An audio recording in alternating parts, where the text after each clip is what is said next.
आज के हमारे इस डीप डाइव में हम एक ऐसे विषय की गहराई में जाने वाले हैं जो जो सच में किसी भी इंसान के काम करने के तरीके को पूरी तरह से बदल सकता है। बिल्कुल। और शायद उसकी पूरी जिंदगी को भी जड़ से बदल दे। हाँ, तो आज के चर्चा का जो मुख्य सोर्स है वो बहुत ही दिलचस्प है।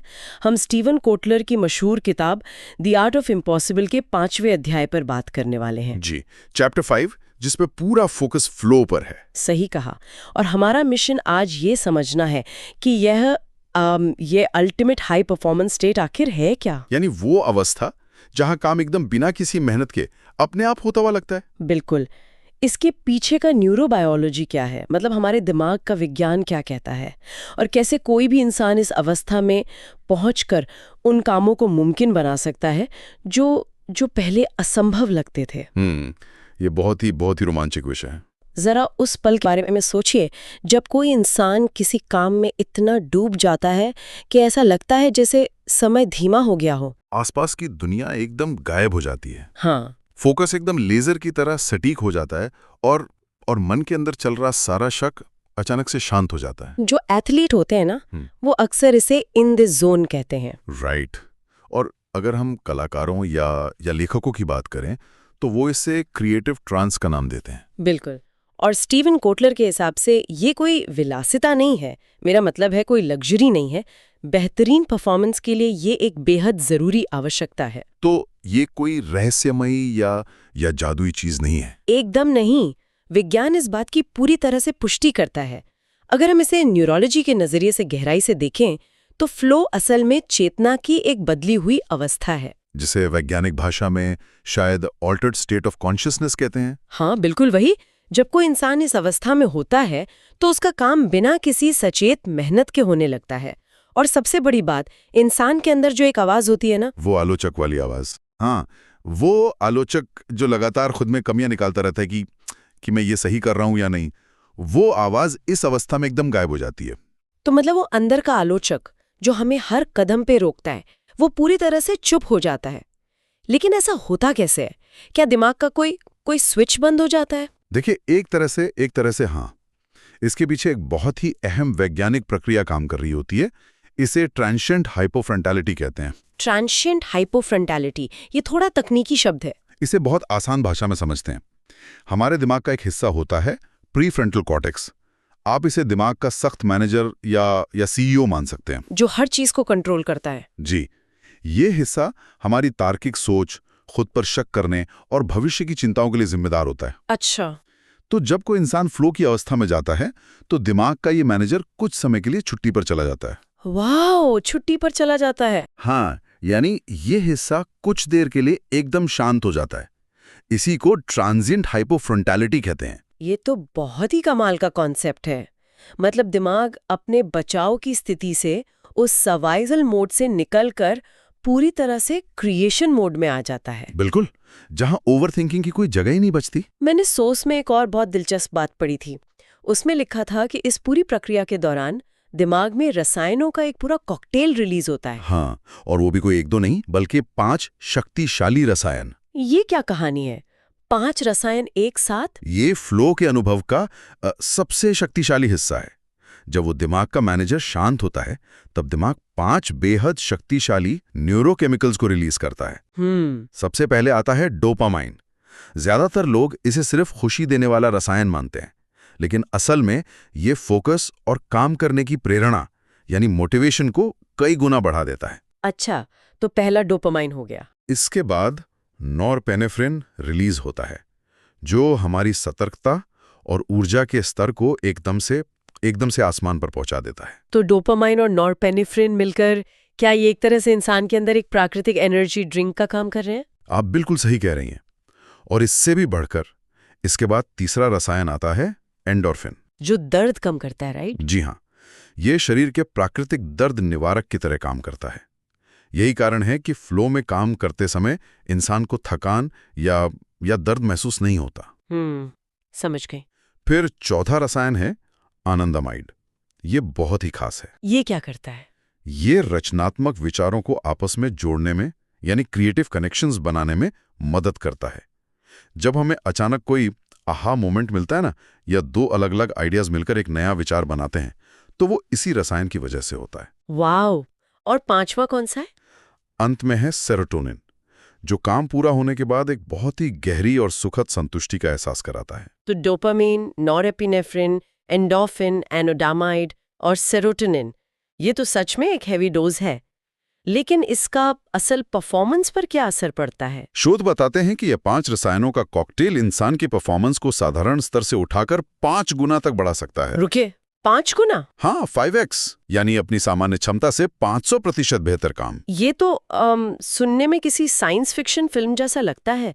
क्या सच में ये कोई अतिशयोक्ति नहीं है? बिल्कुल नहीं, ये पूरी तरह से न्यूरोबायोलॉजी से साबित है। लेकिन मैं बस चुटकी बजाकर तो इस अवस्था में नहीं जा सकती ना। अगर ये इतना ही शक्तिशाली है तो हर कोई हमेशा फ्लो में क्यों नहीं रहता? यही सबसे बड़ा सवाल है। इसके लिए कुछ खास शर्तें या ट्रिगर्स होते हैं। ये कोई ऐसा स्विच नहीं है जिसे आप बस अपनी मर्जी से चालू कर दें। तो इसे असल में चालू कैसे किया जाता है? सोर्स में कुछ बहुत ही स्पष्ट ट्रिगर्स बताए गए हैं। इनमें सबसे पहला और सबसे बुनियादी ट्रिगर है स्पष्ट लक्ष्य। हमारा दिमाग भ्रम या दुविधा की स्थिति में कभी भी फ्लो में नहीं जा सकता।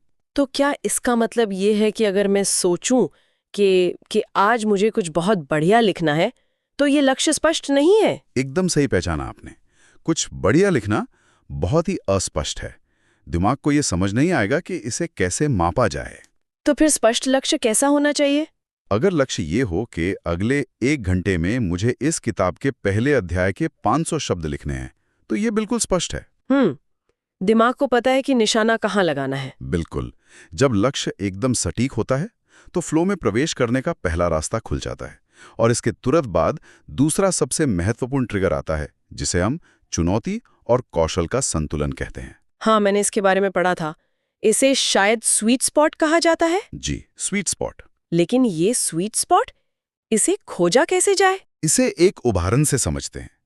मान लीजिए कोई इंसान टेनिस खेल रहा है। अगर वो किसी ऐसे खिलाड़ी के साथ खेलता है जो उससे बहुत कमजोर है, तो क्या होगा? वो बहुत जल्दी बोर हो जाएगा। सही कहा, उसका ध्यान भटकने लगेगा। इसके विपरीत अगर वो किसी वर्ल्ड चैंपियन के साथ खेलने लगे तो वो घबरा जाएगा, चिंता में डूब जाएगा कि मैं तो कुछ कर ही नहीं पा रहा। बिल्कुल। इन दोनों ही स्थितियों में फ्लो नहीं आ सकता।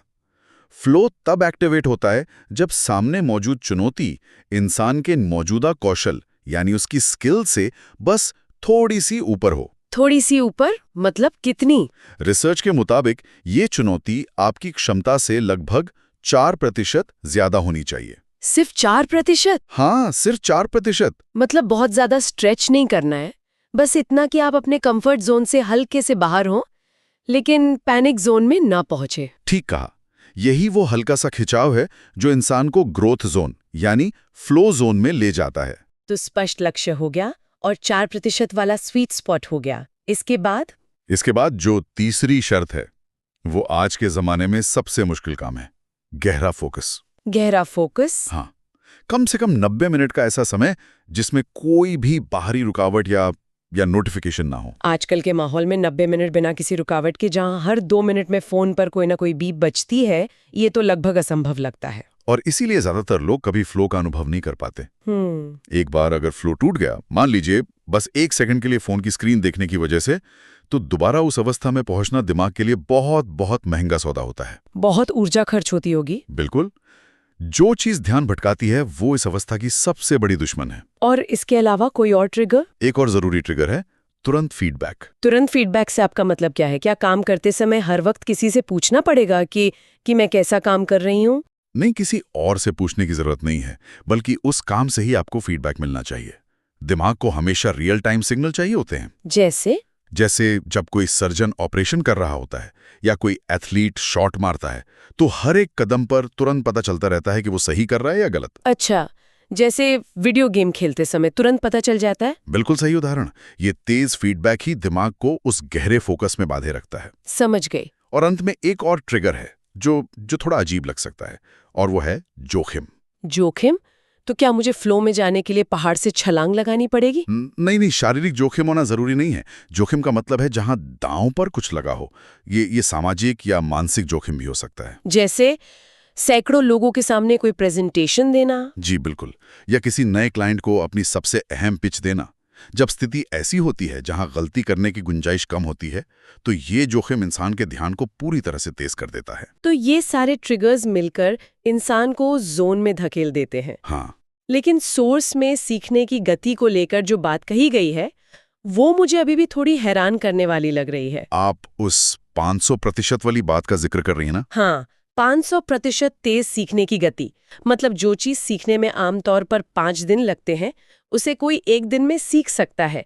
ये विज्ञान के नजरिए से कैसे संभव है? ये सुनने में जादुई लगता है, लेकिन इसके पीछे विशुद्ध न्यूरोबायोलॉजी है। थोड़ी देर पहले हमने डोपामीन की बात की थी ना? जी, जो फोकस और मोटिवेशन बढ़ाता है। हाँ, जब हम फ्लो में होते हैं तो ये डोपामाइन सिर्फ फोकस नहीं बढ़ाता, बल्कि ये हमारी मेमोरी एनकोडिंग के लिए एक बूस्टर का काम करता है। मेमोरी एनकोडिंग मतलब याद रखने की क्षमता? बिल्कुल। जब डोपामाइन ज्यादा होता है तो दिमाग उस समय मिल रही जानकारी को बेहद महत्वपूर्ण का टैग दे देता है। अच्छा। इसलिए नई जानकारी बहुत तेजी से और गहराई से दिमाग में सेव हो जाती है। फ्लो सिर्फ बेहतरीन काम करने की अवस्था नहीं है, ये एक लर्निंग मल्टीप्लायर भी है।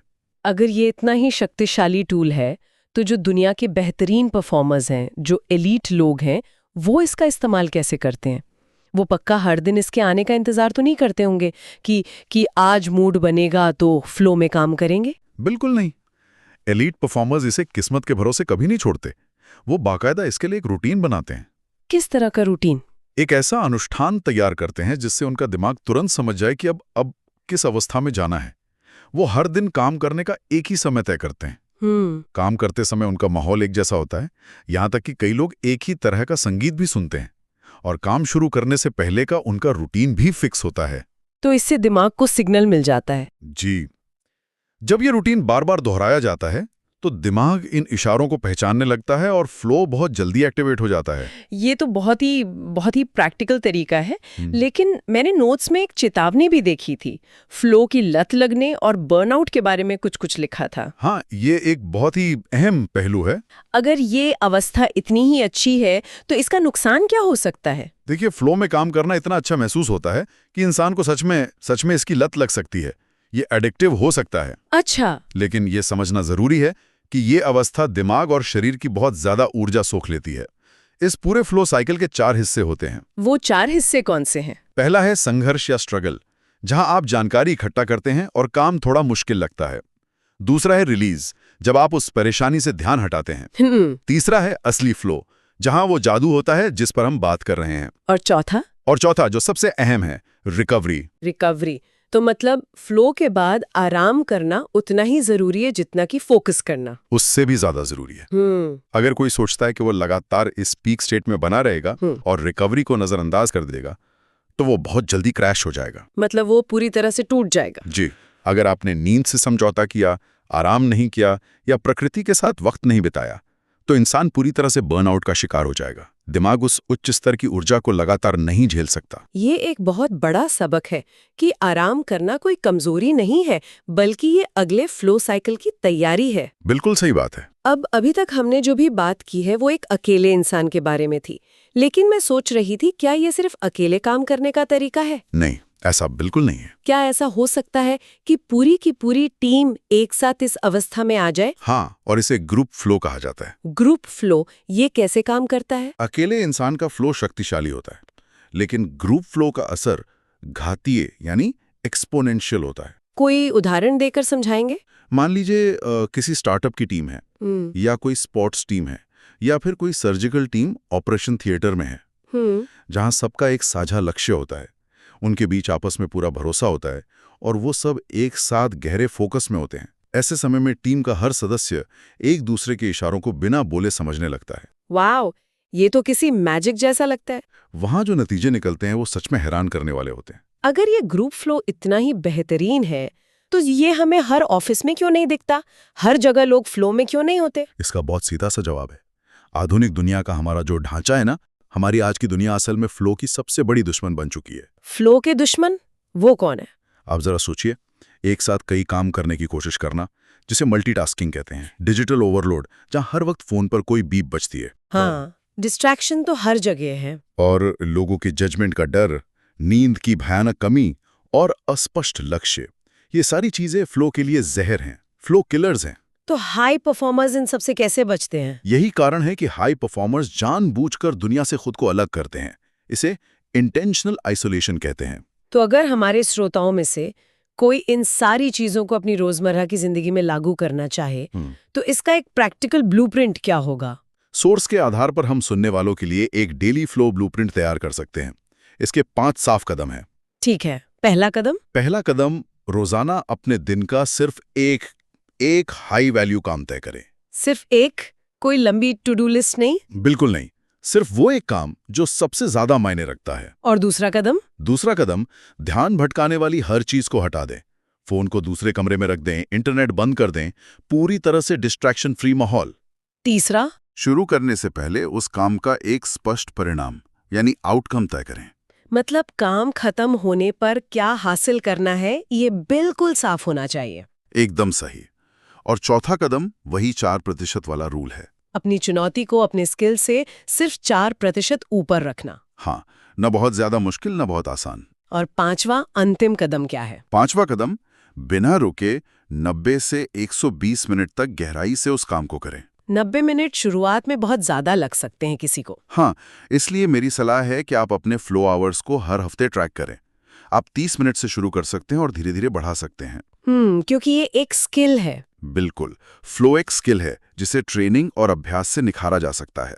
ये पूरी चर्चा सच में हमारी सोचने की दिशा को बदल देती है। अगर हमें जिंदगी में कुछ ऐसा पाना है जो असंभव लगता हो, तो वो सिर्फ साधारण कोशिश से नहीं मिलेगा। उसके लिए एक पीक स्टेट चाहिए। हाँ, कॉटलर का संदेश बहुत स्पष्ट है। मोटिवेशन से एक्शन आता है, सीखने से आपके अंदर स्किल बनती है, क्रिएटिविटी से आइडियाज आते हैं, लेकिन फ्लो इन सभी चीजों को कई गुना बढ़ा देता है। बिल्कुल।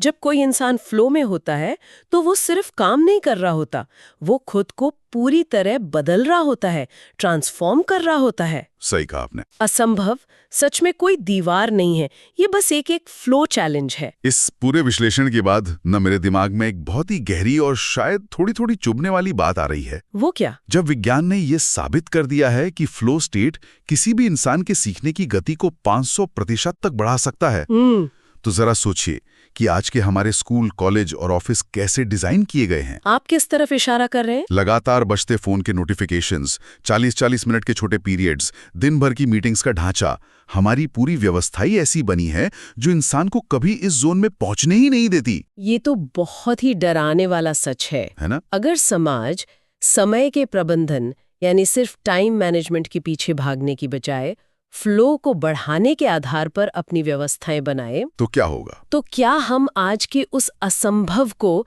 कल की एक बेहद आम बात नहीं बना देंगे? वाह! ये एक ऐसा पहलू है जिस पे हम सबको बहुत बहुत गहराई से सोचने की जरूरत है। बिल्कुल, ये सच में एक ऐसा विचार है जो हमारे सुनने वालों को आज सोचने पर मजबूर कर देगा। आज की इस चर्चा में जुड़ने और इतनी गहरी इनसाइट्स शेयर करने के लिए बहुत बहुत शुक्रिया। मुझे भी बहुत मजा आया। धन्यवाद।